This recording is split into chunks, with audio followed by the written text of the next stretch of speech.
There are a lot of instances in which, especially health influencers, whatever that even means, promote broad topics, generalizations, in the benefit or the opposite of various clinical modalities.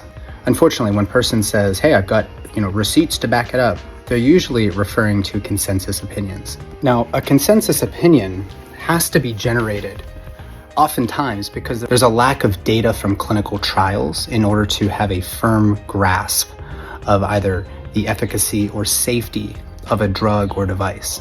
And consensus opinions are, by definition, opinions. So big deal, it's the best we've got, right? Well, it becomes an issue when consensus statements are published by authors that are receiving financial contributions from device and drug manufacturers. Here's an example from the European Heart Journal. You will always find a disclosure statement in these consensus statements.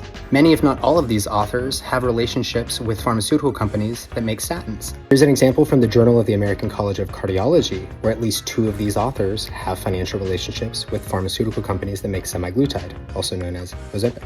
Here's a consensus statement from the American Society of Colposcopy and Cervical Pathology, who helps us screen and manage abnormal PAPs and HPV swabs. Several of these authors have financial relationships with the manufacturers of vaccines like Gardasil. My point here is there's not a lot of incentive sometimes to do randomized controlled trials, even if we had the funds and the means to do it. And as a consequence, we get these consensus statements, which are merely opinions written by authors who have financial relationships with the pharmaceutical and device manufacturers who stand to benefit from what is stated in the opinion piece. Not every author out there has a financial relationship with one of these companies, but it's sometimes hard to really piece it all together. For example, you might not have a direct spending account provided to you by AstraZeneca, but your salary at your academic institution might be in part financed by contributions from pharmaceutical companies, which is actually happening far more than you know in the medical education system.